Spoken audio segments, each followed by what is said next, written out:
नमस्कार विद्यार्थी मित्रांनो, मी जितेंद्र अमृतकर. आपल्या टिकर मराठी सरळ सेवा भरती 2025 मध्ये पुन्हा एकदा तुमचं स्वागत करतो. आपण जी सिरीज राबवतोय ज्याच्यामध्ये आपण मागच्या 10 लेक्चर्समध्ये, कारण हे आता 11वं लेक्चर आहे, तर 10 लेक्चरमध्ये आपण इंग्लिशच्या विषयाच्या संबंधी अतिसंभाव्य प्रश्नांची चर्चा केली.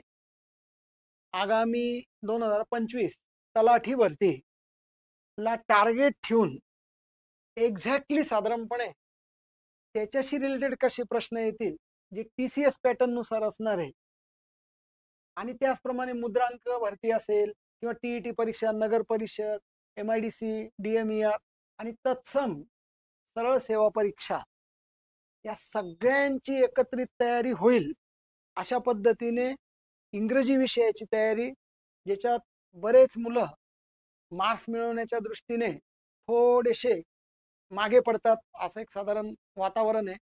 तर ते आपण बाजूला करून आपल्याला याच्यात जास्तीत जास्त कसे मार्क्स कव्हर होतील असा प्रयत्न आपण या निमित्ताने करणार आहे. तर तुम्ही आता उत्तरं पण द्यायला लागलेले आहे. आता बरोबर बघा, तुमची लाईन लागताना दिसते का? या लाईव्हला जेव्हा तुम्ही 8 वाजता येतात, 8 वाजता आपला टाइम आहे, लक्षात ठेवा. तर त्यावेळेला तुम्ही प्रश्नांची उत्तरही द्यायला लागलेली आहे. एकदम छान पॉझिटिव्ह गोष्ट आहे. मला बघून एकदम आनंद झाला या ठिकाणी. तर आता 11व्या लेक्चर पासून आपण, तुम्हाला दिसेल बघा, आपण टॉपिक वाईज जातोय आता. लक्षात घ्या, आता आपण आर्टिकल्स कडे या टॉपिक मध्ये वळणार आहे. त्याचे 3 पार्ट्स मध्ये तो कव्हर होईल. पहिल्यांदा आपण पाहणार अ आणि एन, इनडेफिनेट आर्टिकल कुठे वापरतात, द कुठे वापरतात, आणि तिसऱ्या व्हिडिओमध्ये पाहू आपण आर्टिकल कुठे वापरत नाही. आणि याच्यानंतर त्याच्या पाठीमागे असलेले वाक्य पण आपण प्रॅक्टिससाठी त्या ठिकाणी घेतोय. नक्कीच या सगळ्या गोष्टींचा तुम्हाला फायदा होईल. आणि हा टॉपिक संपला का याच्यावर मग आपण पुढे जाऊन PYQ पण पाहणार आहे. PYQ पण माझ्या डोक्यामध्ये, लक्षात घ्या. फक्त तुमचा रिस्पॉन्स कसा मिळतो विद्यार्थी मित्रांनो, त्याच्यावर अजून जास्त कसं देता येईल असा प्रयत्न असणार आहे. तुम्ही टिकर मराठी सरळ सेवा भरती या चॅनलला सबस्क्राईब करून घ्या लवकरच, आणि त्या ठिकाणी बेल आयकॉन दाबा, जेणेकरून पुढच्या नोटिफिकेशन्स आपल्याला प्राप्त होतील. विविध प्रकारची अपडेट्स मिळवण्याकरता तुम्ही टेलिग्राम चॅनलची लिंक त्या बॉक्समध्ये आहे मेसेजच्या, तिथे तिला क्लिक करून त्याला जॉईन करा. जेणेकरून बरंचसं आता काही मटेरियल आपण देण्याच्या प्रयत्नात आहे, तर ते तुम्हाला ते कळण्याचा मार्ग तर पाहिजे ना, कुठून कळेल ते, तर त्या टेलिग्रामच्या माध्यमातून कळणार आहे. अपडेट्स कळतील, तर त्याला तुम्ही जॉईन करा. आणि व्हिडिओ जर तुम्हाला आवडला तर नक्कीच त्याला लाईक करा, है ना. चॅनल सबस्क्राईब करून घ्या. मुलांना फॉरवर्ड करा, याविषयीची माहिती द्या, जेणेकरून हे सगळ्या मुलांपर्यंत पोहोचेल. ते बिचारे प्रवाहात नाहीये, त्यांना पण प्रवाहात आणण्याचा आपण प्रयत्न करूया. ठीक आहे, चला. तो इंग्रजी विषयाशी संबंधित 11 नंबरचं व्हिडिओ लेक्चर आहे आपलं, आणि ते आर्टिकल संबंधितलं आहे. आपली युट्यूबची वेळ 8 वाजताची आहे. हे सगळं लक्षात ठेवा. आता एक वही पेन घ्या, तिथे या सगळ्या गोष्टींची नोंद घ्या. हे सहज नाही, लक्षात घ्या. चला बा, असं सहज काहीतरी आपण देतोय आणि वेळ फक्त कव्हर करतोय असं नाही. याच्यात प्रत्येक गोष्ट शिकण्यासारखी आहे. याच्यात काही मी ट्रिक सांगणार आहे, अशा काही गोष्टी सांगणार आहे, कदाचित तुम्हाला वाटेल अरे हे तर मला माहीतच नव्हतं याच्यापूर्वी, असं पण होऊ शकतंय. तर जो काही आमचा शिकवण्याचा अध्यापनचा जो अनुभव आहे, जवळपास मी 15-16 वर्षापासून या फील्डमध्ये अनेक नामांकित शैक्षणिक संस्थांमध्ये मी शिकवत असतो. तर या सगळ्या गोष्टींचा फायदा, अशा काही ट्रिक्स पण मी सांगेल. बळ्याने मारणार खूप, पण मी तुम्हाला प्रामाणिकपणे काही ट्रिक्स देईल.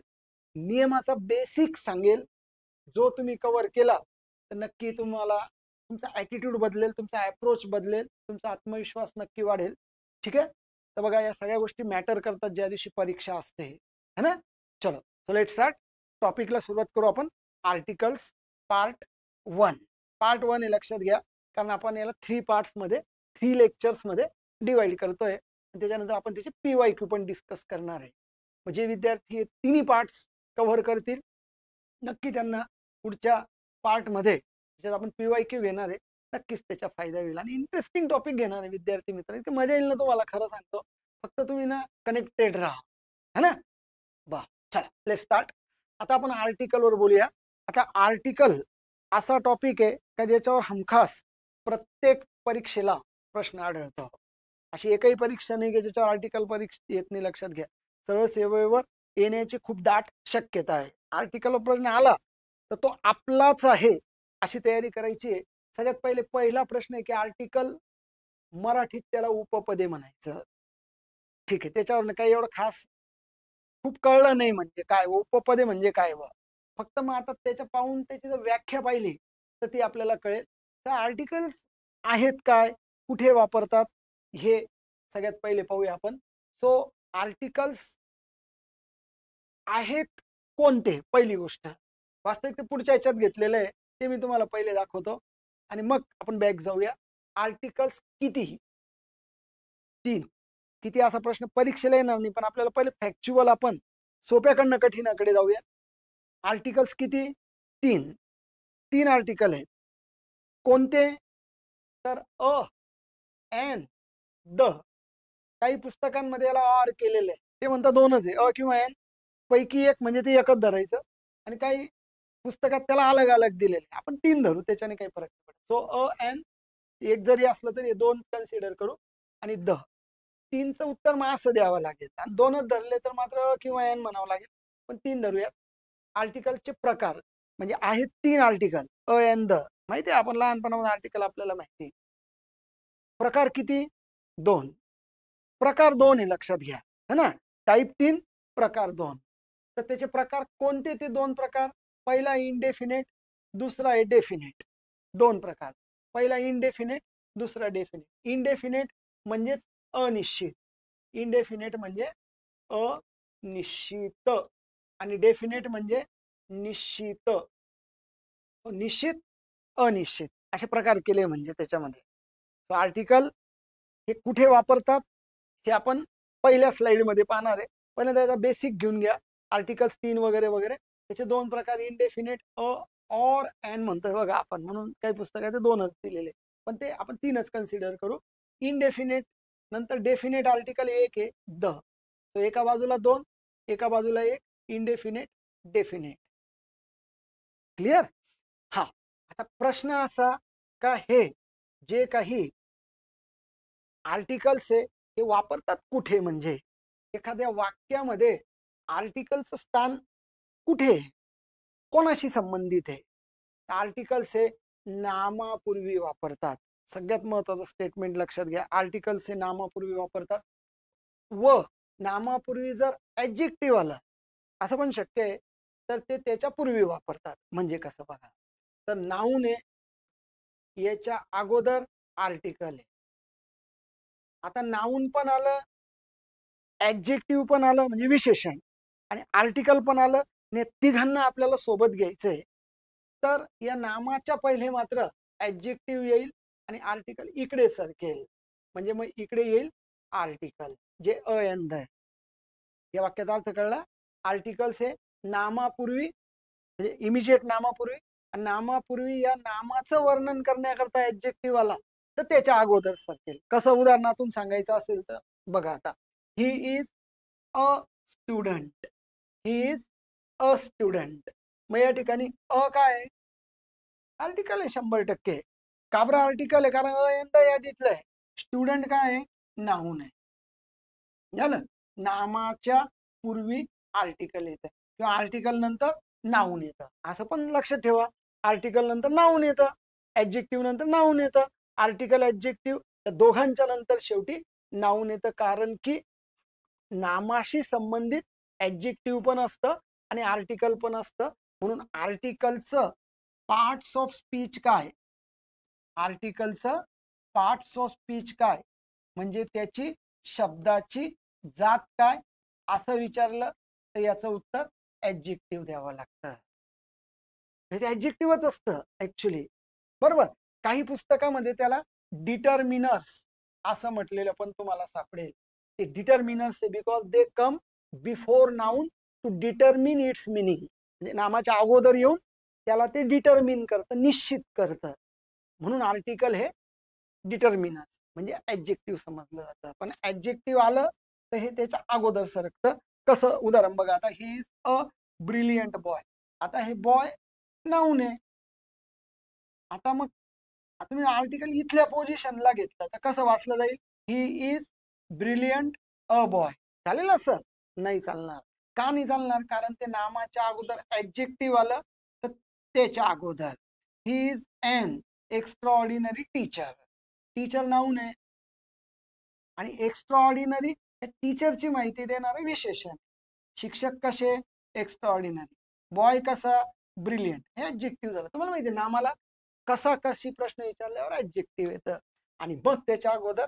आता मग प्रश्न असा आहे का हो सर इथे अ वापरलं, इथे एन वापरला, नियम काय याचे? हे पुढच्या टप्प्याचा विषय आता जो तुम्हाला थोडा थोडा माहिती आहे. अ एन कुठे वापरतात काहींना बऱ्यापैकी माहिती आहे. मी तुम्हाला शेवटपर्यंत कितीही कठीण लेवलचा प्रश्न आला तर त्याचा मार्क नक्की कसा मिळवायचा आणि अयंद आयुष्यात कधीच विसरायचं नाही अशी परिस्थिती आणि नियम ट्रिक तुमच्या पुढे ठेवून देईल. तुम्ही प्रयत्न केला तरी तुम्ही विसरू शकणार नाही. अशा काही गोष्टी मी तुमच्याशी डिस्कस करणार, त्याच्यामुळे व्हिडिओ वॉच करत राहा. ठीक आहे. तर याच्यामध्ये कळलं आपल्याला ऍडजेक्टिव्ह नामापूर्वी वगैरे वापरतात आणि नामाच्या पूर्वी जर ऍडजेक्टिव्ह आलं तर त्याच्यापूर्वी. ठीक आहे. तर बघा या गोष्टी तुम्हाला साधारण क्लिअर झाल्या असतील असं मी गृहीत धरतो. काही प्रॉब्लेम आला, काही विचारायचं असेल तुम्ही त्याच्यामध्ये मेसेज टाकायचा, मग त्याचं उत्तर तुम्हाला देईल. ठीक आहे. हेही तुम्हाला साधारणपणे लक्षात आलं. आता पुढच्या टप्प्यामध्ये विषय असा आहे का डेफिनेट आर्टिकल अ एन कुठे वापरायचं, अशा कोणते कोणते नाउन्स असतात म्हणजे त्याचं नामाच्या अगोदर वापरायचं. मग सगळ्या नामांच्या अगोदर वापरायचं का? नाही. अ एन सगळ्या प्रकारच्या नामांच्या अगोदर वापरलं जात नाही. ठराविक प्रकारच्या नामांच्या अगोदर वापरलं जातं. बघूया ते टप्प्याटप्प्यामध्ये. आणि मग प्रश्न येतो की इनडेफिनेट आर्टिकल जे म्हणतोय आपण अ एन, कारण द हे डेफिनेट आर्टिकल आहे. द करता आपण सेपरेट लेक्चर घेणार आहे. कारण मोठा पार्ट येतो आज, असं भरभर नाही होणार. लक्षात घ्या. आपण चांगलं देण्याचा प्रयत्न करतोय, लक्षात घ्या. सो इनडेफिनेट आर्टिकल अ आणि एन हे आपल्याला लक्षात आलंय. पण हे वापरतात कुठे? म्हणजे तर नामाच्या अगोदर तर कळलंय. मग कोणत्या नामांपूर्वी? आता प्रश्न आहे आपल्याला की तो कोणत्या नामांपूर्वी वापरला जातो. नामांपूर्वी वापरला जाणार तर हे बरोबर आहे. हो, कोणत्या नामांपूर्वी? पहिली गोष्ट लक्षात ठेवायचं, एकवचनी काउंटेबल प्रकारच्या. आता एकवचनी मध्ये अनकाउंटेबल पण असतात.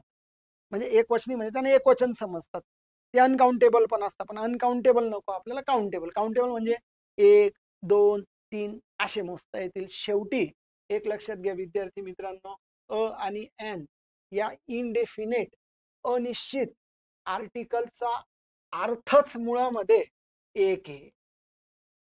म्हणजे हे वन ला रिप्लेस करतं. लक्षात घ्या, हे वन च्या ऐवजी वापरला जाणारा शब्द आहे, ज्याचा अर्थ काय आहे? एक. मग जर जे नामाच्या अगोदर आपल्याला अ आणि निवडायचं आहे, शेवटी आपल्याला 4 पर्याय मिळणार आहे. अ, एन, द आणि नो आर्टिकल असे 4 पर्याय मिळणार आहे का नाही? 4 पर्याय असतात परीक्षेला. तर त्याच्यापैकी अ आणि एन निवडायचा केव्हा? दोघं बरं का. मग दोघातला फरक आपण पुढच्या स्लाइडमध्ये पाहणार आहे. सगळ्यात पहिले अ आणि एन यांचा विचार आणि यांचा उपयोग एकत्रितरित्या कुठे होईल? तर ते नाम एकवचनी पाहिजे. दुसरी गोष्ट ते काउंटेबल पाहिजे. एकवचनी म्हणजे सिंग्युलर. याला इंग्लिशमध्ये काय म्हणतात? एकवचनीला सिंग्युलर, सिंग्युलर. त्याच्यानंतर ते काउंटेबल प्रकारचं पाहिजे, मोजता येणार 1, 2, 3 अशा नामापूर्वी. मग ते कॉमन नाऊन असलं तरी, कलेक्टिव्ह नाऊन असलं तरी, इव्हन ॲब्स्ट्रॅक्ट असलं तरी. आता काही काही पुस्तकांमध्ये आर्टिकल कुठे वापरत नाही तर ॲब्स्ट्रॅक्ट नामापूर्वी. पण ॲब्स्ट्रॅक्टचे पण 2 प्रकार आहे, म्हणजे भाववाचक नामाचे 2 प्रकार आहे. एक काउंटेबल आहे, एक अनकाउंटेबल आहे. लक्षात घ्या. भाववाचक नामाचे पण 2 प्रकार आहे विद्यार्थी मित्रांनो. मग या ठिकाणी समजा लॉ असेल, या ठिकाणी क्राईम असेल, या ठिकाणी ड्युटी असेल. बघा हे सगळे काउंट होणारे. स्किल असेल, रिलिजन असेल, हे सगळे म्हणायला हे ॲब्स्ट्रॅक्ट नाउन्स आहे, कारण दिसत नाही, स्पर्श करता येत नाही. पण लॉचं लॉज होतंय, क्राईमचं क्राईम्स होतंय, म्हणजे ते काउंटेबल आहे. ठीक आहे. आणि अशा काउंटेबल नामापूर्वी आपल्याला अ आणि एन वापरता येऊ शकतोय. ठीक आहे. तर म्हणजे सगळ्यात महत्वाचं काय आहे, ते काउंटेबल पाहिजे. मग ते प्रकारात कोणत्या पण आलं तरी चालेल, फक्त ते संख्येत मोजता येणार आणि त्याचा अर्थ एक लावता आलं पाहिजे आणि त्याचं अनेक वचन व्हायला पाहिजे. आणि दुसरी महत्वाची गोष्ट म्हणजे ते इनडेफिनेट पाहिजे, अनिश्चित पाहिजे. आता प्रश्न आहे इनडेफिनेट म्हणजे काय. बघा हळू स्टेप बाय स्टेप कशा निष्कर्षापर्यंत पोहोचतोय. आता प्रश्न आहे इनडेफिनेट म्हणजे काय, अनिश्चित म्हणजे काय. आता त्याला इनडेफिनेट म्हटलंय, पण मग इनडेफिनेट म्हणजे काय हे तर आपल्या लक्षात आलं पाहिजे नाही का. इनडेफिनेट म्हणजे काय. आता इनडेफिनेटचाच अर्थ होतो का जे डेफिनेट नाहीये, जे निश्चित नाहीये ते अनिश्चित आहे. याला कसं म्हणता येईल, ज्या नामाबद्दल माहिती दिलेली नसते, म्हणजे काहीच माहिती दिलेली नाही. म्हणजे उदाहरणार्थ आय बॉट अ बुक ही पहिली स्टेप आहे. म्हणजे ही पहिली स्टेप आहे ओळखण्याची का हे इनडेफिनेट काय आहे, ही त्याची पहिली स्टेप की आय बॉट अ बुक. बघा इथं आता अ का बरं वापरलंय, कारण हे बुक हे अनिश्चित नाम आहे. म्हणजे ऍक्च्युली आपण आर्टिकलला इनडेफिनेट म्हणतोय, पण ते नाऊन इनडेफिनेट आहे, लक्षात घ्या. म्हणजे नाम अनिश्चित आहे ना, म्हणून आर्टिकल अनिश्चित झालं. द मध्ये आपण डेफिनेट आर्टिकल पाहणार आहे, असं होणार आहे. चलो, so I bought a book. Book म्हणजे पुस्तक असं मराठी अर्थ आहे त्याचा. So I bought a book म्हणजे मी एक पुस्तक विकत घेतले. अचा मराठी अर्थ काय लागला पाहिजे, एक. पुढची गोष्ट शी सॉ अ मॅन. बघा मॅन कसं नाऊन आहे, सिंग्युलर, काउंटेबल म्हणजे मोजता येणार. कारण मॅनचं अनेक वचन मेन आहे, बुकचं अनेक वचन बुक्स आहे ना. म्हणून हे सिंग्युलर, एकवचनी, काउंटेबल आणि त्याच्याबद्दल अधिक माहिती है ना, ते नाऊन अनिश्चित पाहिजे. म्हणजे अधिक माहिती दिलेली नसते, म्हणजे कोणत्या आपण विशिष्ट नामाबद्दल बोलतोय हे कळत नाही. तिने एका माणसाला पाहिलं, शी सॉ मॅन, कोणत्या माणसाला असं माहिती नाही ना त्याच्याबद्दल काही दिलेली, म्हणून ते इनडेफिनेट होत आहे. आणि once you know that this noun is indefinite then use a or an. एकच वापरायचं आहे. मग अ कुठे आणि एन कुठे हा पुढचा प्रश्न आहे, है ना. असं होईल. अजून एक वाक्य बघा. आता अजून एक वाक्य बघा. बघा आता शी टेक्स डॅश. हा, शी टेक्स डॅश, शी टेक्स डॅश. आता शब्द लिहिला आहे मी ओनियन, किंवा काही लोक ऑनियन असा पण उच्चार करता, ओनियन असा पण उच्चार चालेल, त्याला काही बिघडत नाही. So she takes dash onion. Onion कांदा, ओनियन कांदा. Okay, so she takes dash onion. मग या ठिकाणी आता आपल्याला आर्टिकल वापरायचं आहे. हे पहिले कन्सिडर करायला लागेल, हे डेफिनेट आहे का इनडेफिनेट आहे. आता ओनियन म्हणजे कांदा. आता मी कोणत्या कांदा, तिने एक कांदा घेतला म्हणजे असं एक कांदा घेतला असं म्हणायचं. आता टेक्स म्हणजे घेते, घेते ती एक कांदा घेते. कोणता कांदा, असं कांद्याच्या बद्दल अधिक माहिती सांगणारे शब्द त्याच्यानंतर दिलेले नाहीयेत, म्हणून हे अनिश्चित झालं. म्हणून हे अनिश्चित झालं. आणि मग आता इथे आपल्याला एन वापरायचा आहे. मग तुम्ही म्हणा का सर इथे अ वापरला, इथे एन वापरला, याचं कारण काय. मग तुम्ही म्हणा इथं ओ दिसतोय, मग ए ई आय ओ यू हे जर स्वर आले तर एन घ्यायचा, आणि हे स्वर न येता व्यंजन आले तर अ घ्यायचा. असा नियम आहे का सर. मी म्हणेल हा पार्टली बरोबर आहे, पूर्ण याच्या भरोशावर राहता येणार नाही. कारण तुम्ही म्हणा ए आय ओ यू आला तर मी एन घेईल. मी तुम्हाला असे काही शब्द दाखवेल का जिथं ओ आलेला आहे पण तिथे अ येणार आहे, असं पण मी तुम्हाला दाखवेल. म्हणजे आहेत तसे शब्द. आणि नियम मग तुम्हाला याच्यापेक्षा वेगळा, हा 8वी-10वी पर्यंतचा नियम आहे, लक्षात घ्या. थोडस आता पुढे स्पर्धात्मक परीक्षेने विचार केला तर ए ई आय ओ यू या स्वरांशी घ्यायचं नाही, आपल्याला काही घेणं देणं. काय मग नेमकं इंटरेस्ट येतोय तुम्हाला आता, की हे सर तर असं नाही म्हणता येत, पण आपण असंच पाहिलं लहानपणापासून, ए आय ओ यू आला काय. मी अजून तुम्हाला एक थोडासा डीप क्लिअर होईल आणि कधीच मार्क जाणार नाही तुमचा असा नियम सांगतोय, जो पुढच्या पेजवर आहे. आता प्रश्न आहे की इनडेफिनेट एकदा ठरलं आपलं, त्याच्याबद्दल अधिक माहिती नाहीये, अ किंवा एन वापरायचा. आता प्रश्न आहे अ कुठे एन कुठे, त्याच्याकरता पुढच्या पेजवर जाऊ आपण. आणि मग आता येईल लक्षात की हा आता हे पाहून घ्या अजून की हा बघा आता अ आणि एनचा आपण तर वापर फरक तर पुढे करणारच आहे, त्याच्यात काही वाद नाही. फक्त आता काय लक्षात घेऊन घ्यायचं आपल्याला की इनडेफिनेट म्हणजे काय. तर पहिला मुद्दा पाहिला आपण ज्याच्याबद्दल माहिती दिलेली नसते. आणि दुसरा पॉइंट आहे आता इनडेफिनेट म्हणजे ज्या नामांचा प्रथमच उल्लेख झाला आहे, प्रथमच उल्लेख झालेला आहे, पुन्हा उल्लेख झालेला आहे, परत प्रथमच आलेलं आहे ते, म्हणजेच ते इनडेफिनेट आहे. प्रथमच आलं ना, म्हणजेच त्या ठिकाणी त्याच्याबद्दलचा पुन्हा उल्लेख नाहीये, म्हणून ते इनडेफिनेट ठरतं. आणि अ किंवा एन वापरला जातो. For example, this is dash bag, म्हणजे धिस इज अ बॅग. कारण याचा ब चा आपल्याला स्पेलिंगकडे थोडस आपण न लक्ष देता उच्चाराकडे लक्ष देणार आहे, असं पुढे जाऊन लक्षात येईल.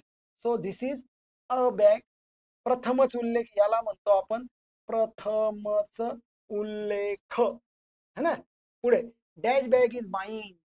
आता ज्या नामाचा प्रथम उल्लेख झालेला आहे आणि त्याचा पुनरुल्लेख झाला, पुन्हा उल्लेख झाला, तर अ च्या नंतर पुन्हा उल्लेख झाला तर द वापरतात. कारण द आता डेफिनेट आर्टिकल म्हणून, निश्चित उपपद म्हणून आपण वापरणार आहे. म्हणजे द च्या उपयोगामध्ये असंच आपण उदाहरण पाहू. प्रथमच उल्लेख झाला तर अ, पुनरुल्लेख झाला तर द, याला म्हणतात पुनरुल्लेख, repeated. Next, I saw dash ox. Ox तुम्ही म्हणाल की व या ठिकाणी ओ आहे, एन ऑक्स, मग का सर हे या बरोबर आहे घेता ना, आहे ना, अजून पुढचा नियम आपण पाहणार आहे. So I saw an ox dash, परत इथं ऑक्स घेऊ, डॅश ऑक्स वॉज डेंजरस. म्हणजे या ठिकाणी काय होतंय, तर या ठिकाणी डॅश नंतर परत ऑक्स शब्द पाहिजे होता, जसा बॅग होता, मग प्रथमच उल्लेख झालेला आहे म्हणजे इनडेफिनेट आहे, एन वापरायचा. पुन्हा उल्लेख झालेला आहे तर द वापरायचा. मग आपण त्याच ऑक्स बद्दल बोलतोय ज्याला मी पाहिलंय की तो डेंजरस होता. मी त्याच बॅग बद्दल बोलतोय जी माझी आहे, की जिला मी धिस म्हटलंय. This is a bag, the bag is mine. I saw an ox, the ox was dangerous. The walk that is मी जो पाहिलाय तो. ठीक आहे. म्हणजे इनडेफिनेट काय असतं आणि ते कुठे वापरायचं अ तो यूज पाहतोय. व्यावसायिकांच्या नामापूर्वी अ आणि एन वापरण्याची पद्धत आहे किंवा नियम आहे. तर बघा, व्यावसायिक, she is a doctor, he is an architect. मग अ पाहून आपण एन घेतलाय, ओ पाहून एन घेतलाय का. अजून काही बेसिक नियम आहे जे तुम्हाला इंटरेस्ट आहे, आता तो नेमका येतोय आता पुढच्याच पेजवर. नेक्स्ट, अनेक वचनी नामांपूर्वी अ आणि एन वापरत नाहीत, कारण अ आणि एनचा अर्थ एक आहे. मग जर तुम्हाला असे वाक्य निवडायला आले की फाइंड आउट करेक्ट सेंटेन्स, आणि या ठिकाणी गर्ल्स दिलेलं आहे, बॉईज दिलेलं आहे, चिल्ड्रन दिलेलं आहे, म्हणजे ऑलरेडी ते प्लुरल आहे. प्लुरल म्हणजे ते अनेक वचन आहे. तर अ पण नाही वापरायचा आणि एन पण नाही वापरायचा. द वापरायचा का हे आपण नंतरच्या टप्प्यात पाहू. आता अ आणि एन नाही वापरायचा. अनेक वचन नाव नसेल, व्यावसायिकांचं नाव असेल तर अ आणि एन वापरायचा. पुन्हा सुरुवातीला उल्लेख झाला तर अ, परत उल्लेख झाला तर द. आणि अधिक माहिती दिलेली नसेल तर मागच्या पेजवर आहे बघा. ठीक आहे. आता पुढचा प्रश्न. आता अ कुठे आणि एन कुठे. आता दोन्ही एकत्र कुठे, अनिश्चित असेल, व्यावसायिकाचं नाम असेल, वगैरे वगैरे. आता नियम बघा, एन कुठे बघा, ज्या एकवचनी सिंग्युलर नामाच्या उच्चाराची सुरुवात स्वराने झाली, म्हणजे मराठी अ आई ए आई ओ, इंग्लिश मधून आलेले अ, है ना, अरविंद मंगळूकरांनी आणले ते मराठीमध्ये, माहितीये तुम्हाला. तर हे जरी असे उच्चार बघायचे, स्पेलिंग नाही. आता बघा, आपण हा शब्द घेतला होता त्यावेळेला त्याचा उच्चार काय होता, ऑनियन. स्पेलिंगकडे लक्ष नका, स्पेलिंगकडे लक्ष देऊ नका, उच्चार करा ऑनियन, अन ऑनियन. आता बघा यच आहे पण उच्चार काय आहे, आ. र पण सायलेंट आहे, मग याचा उच्चार अ ने चालू होतोय, लक्षात आहे. अ I, N R, half N R, N घेतात, लक्षात घ्या. ऑक्स का आपण असं वापरलं होतं त्या ठिकाणी, तर याचा उच्चार ऑन आहे, लक्षात घ्या. यच आलाय बघा, यच, मग याचा उच्चार काय आहे, ऑ नेस्ट पर्सन. का, हॉनेस्ट पर्सन, हॉन आहे ना उच्चार, ह नाही, अ सायलेंट आहे. So honest person. मग ऑनेस्ट असेल तर एन घ्यायचं आहे. यांचं कळलं. ए आय ओ यू कडे दुर्लक्ष करून द्यायचं, तोंडा वाटे उच्चार करायचा याचा, या नामाचा. त्याच्या उच्चाराची सुरुवात स्वराने झाली तर एन, आणि त्याची सुरुवात जर व्यंजनाने झाली तर अ. ए आय ओ यू कडे सपशेल दुर्लक्ष करायचं. हेच मी तुम्हाला केव्हाचं सांगतोय. ज्या एकवचनी, हे तर पहिले फिक्स करावं लागेल की एकवचनी आहे, अनिश्चित आहे वगैरे वगैरे. मग त्याच्या उच्चाराची, तोंडावाटे उच्चार जो करू त्याची सुरुवात जर व्यंजनाने म्हणजे कॉन्सोनंटल झाली तर त्याच्यापूर्वी वापरता. आता बॉय बघा, बॉय ब आहे, गर्ल ग आहे. पण परीक्षेला हे नाही ना, परीक्षेला हे ना बघा, यू. आता मग ए आय ओ यू वाला एन घेईल ना, 0 मार्क मिळेल इथे तुम्हाला, निगेटिव्ह होऊन जाल तुम्ही एन घ्याल तर. का अ घ्यायला लागेल? कारण की या यूचा, इंग्लिश यूचा उच्चार मराठी यू आहे. युनिव्हर्सिटी प्लेयर आहे ना होते, युनिव्हर्सिटी. म्हणून यचा, यूचा उच्चार या ठिकाणी यू होतोय, य होतोय. आणि य हे य र ल व अर्ध स्वर आहे, म्हणजे जे व्यंजनामध्ये येत असतं विद्यार्थी मित्रांनो. मग ते व्यंजनामध्ये येत असल्यामुळे त्याचा उच्चार यूशी संबंधित आहे. आपल्याला काय करायचं आहे त्या ठिकाणी अ वापरायचा आहे. ठीक आहे, अ त्या ठिकाणी वापरायचा आहे. युनिव्हर्सिटी ना, यू उच्चार ना, ओ आलाय बघा. मग तुम्ही म्हणा सर या ओ करता अ, आणि या ओ करता का ऑ ने? कारण याचा उच्चार वजनाचा व आहे बघा. य र ल व अर्ध स्वर आहे, पण व्यंजन या कॅटेगरीमध्ये अभ्यासले जातात. सो या ठिकाणी ओचा उच्चार व होतोय, आणि व म्हणजे तुम्हाला अ वापरावा लागेल. म्हणजे ओ असून अ आहे, यू असून अ आहे. हे फार महत्वाचे परीक्षेच्या दृष्टीने. आणि इकडे यच असून एन आहे, हे परीक्षेच्या दृष्टीने जास्त महत्वाचे. आणि हे जर आलं, हे जर आलं तर मग लकी आहेत आपण. हे आलं तर आपल्याला प्रयत्न करून त्याच्याला पुढे जायला लागेल. म्हणून ए आय ओ यू नाही, तोंडावाटे स्वराचा आणि व्यंजनाचा उच्चार. क्लिअर?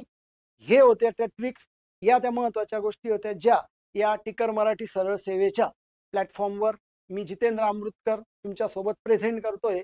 आपल्या सोबत प्रवास करायचा आहे. तुम्हाला लेक्चर आवडतं विद्यार्थी मित्रांनो, बेल आयकॉन दाबून घ्या, चॅनल सबस्क्राईब करून घ्या. काय लागतं त्याला चॅनल सबस्क्राईब करायला? फायदा तुम्हाला काय होईल, पुढचे लेक्चर्स दिसतील ना. माझी इच्छा आहे की आपण सोबत असावं.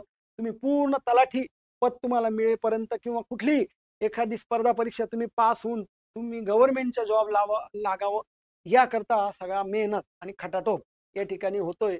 तुम्ही म्हणा सर एखादी बॅच वगैरे आपण घेतोय का, या संदर्भात आपण घेणार आहे विद्यार्थी मित्रांनो. कारण मुलांचे बरेचसे फोन येत आहे, मेसेजेस येत आहे, तर नक्कीच त्याचं नोटिफिकेशन तुम्हाला मिळेल. त्याच्याकरता मात्र तुम्ही त्या ठिकाणी चॅनल सबस्क्राईब करून टेलिग्रामच्या चॅनलला ते जॉईन करून घ्या. ही एक पुढे जाऊन अत्यंत महत्वाची गोष्ट आहे, लक्षात घ्या. ठीक आहे, चला पुढे बघा. आता आता आपण अ आणि एन बघूया. तुम्ही मला उत्तर द्यायची आता एकेकाची विचार करा, आणि मला त्या ठिकाणी उत्तर देण्याचा प्रयत्न करा. 1 मिनिट तुम्हाला वेळ. ठीक आहे, चला.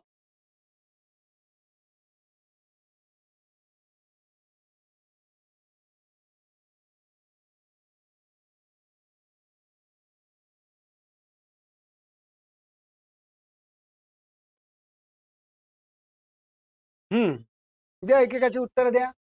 बघा, उच्चार करायचा. He saw dash. हा, आता बघा इथे तुम्हाला ए ई आय ओ यू दिसतोय. मग तो तुम्ही म्हणा इथे ई सर आम्ही एन घेतला, 0 मार्क. का बरं? त्याचा उच्चार एन पण येऊ शकतो, पण उच्चार करायला लागेल. European, I saw dash European yesterday. हे विचारलं गेलं वाक्य. अजून पीवायक्यू पण डिस्कस करणार आहे दुसरे आपण. युरोपियन आहे बघा, यू यू, जिथे पण यू उच्चार होईल, मग तो यू असेल सुरुवातीला किंवा ई असेल काही असेल, आपल्याला यशी घेणं देणे, लक्षात घ्या. म्हणून इथे येईल युरोपियनला आय सॉ अ युरोपियन. थोडस शॉकिंग वाटेल पण करेक्ट आहे. She bought dash umbrella, U आहे बघा. परत एकदा नीट लक्षात घ्या, याची सुद्धा युम्ब्रेला आहे का अम्ब्रेला आहे? अम्ब्रेला आहे, अम्ब्रेला, अम्ब्रेला आहे. म्हणून स्वराशी संबंधित आहे एन.